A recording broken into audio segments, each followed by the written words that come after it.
Koordinasi dan gerak balas. Bab 3, Sains Tingkatan 1.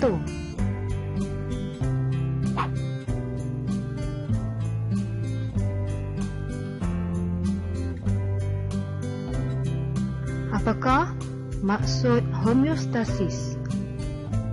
Homeostasis berasal daripada perkataan Greek homeo yang bermaksud sama dan stasis yang bermaksud tidak bergerak.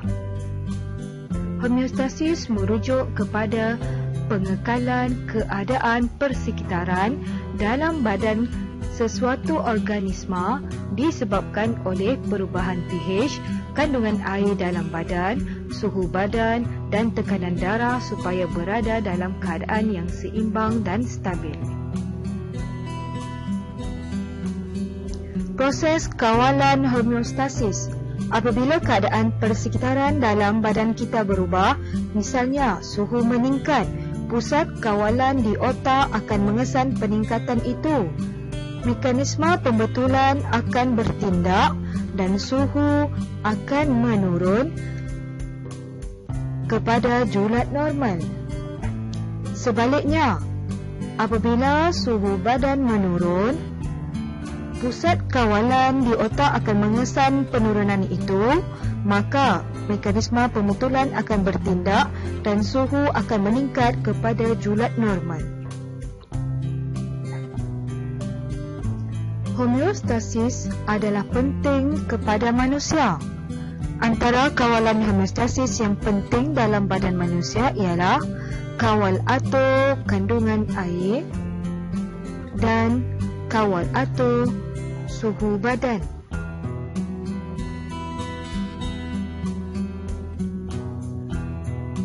Kawal atur kandungan air. Sistem yang terlibat dalam kawal atur kandungan air ialah sistem perkumuhan dan sistem endokrin. Antara organ yang terlibat ialah ginjal dan otak. Kandungan air dalam badan meningkat apabila kita meminum air. Seterusnya, otak akan mengesan peningkatan tersebut. Mekanisme pembetulan, otak merangsang rembesan sejenis hormon supaya ginjal menambahkan penghasilan air kencing. Lebih banyak air kencing dihasilkan. Kandungan air dalam badan menurun ke aras air normal.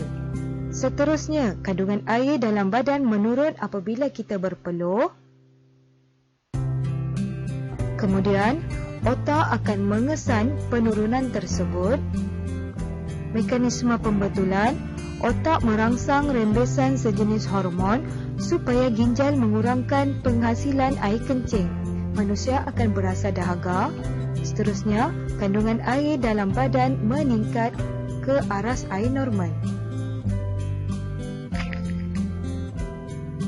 Kawal atur suhu badan. Sistem yang terlibat dalam kawal atur suhu badan ialah sistem perkumuhan dan sistem endokrin. Antara organ yang terlibat ialah kulit, otak dan otot rangka. Pada hari panas, suhu badan meningkat.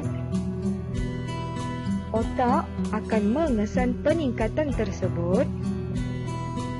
Mekanisme pembetulan, salur darah mengembang, bulu roma condong, berpeluh, aktiviti otot rangka dan perembesan hormon-hormon tertentu akan berkurangan, air kencing sedikit.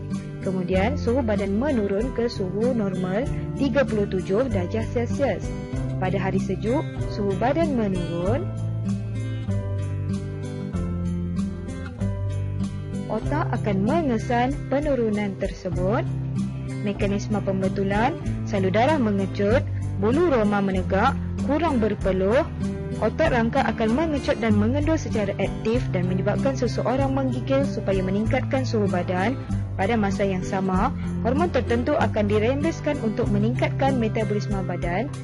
Kemudian, suhu badan akan meningkat ke suhu normal 37 darjah Celsius. Homeostasis dalam haiwan. Saya jilat bulu supaya suhu badan saya berkurangan. Bulu saya menegak apabila kesulitan untuk memerangkap habor. saya jelitkan lidah supaya suhu badan saya berkurangan.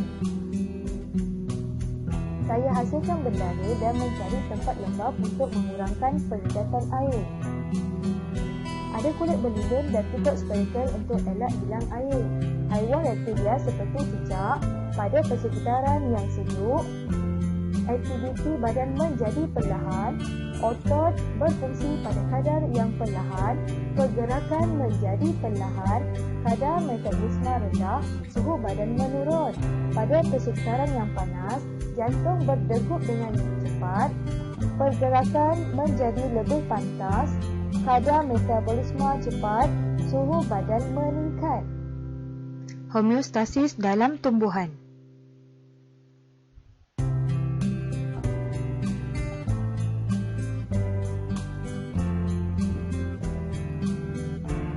Tumbuhan hilang air semasa transpirasi melalui stoma.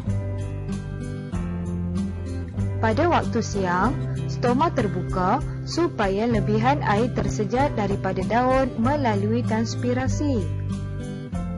Pada suhu yang terlalu tinggi, stoma akan tertutup untuk mengurangkan air yang tersejar daripada daun melalui transpirasi. Kepentingan homeostasis kepada manusia dan benda hidup. Kawalan homeostasis dalam badan manusia dan benda hidup bertujuan untuk menyediakan satu keadaan optimum dalam badan supaya sel dapat menjalankan aktiviti metabolismenya dengan cekap.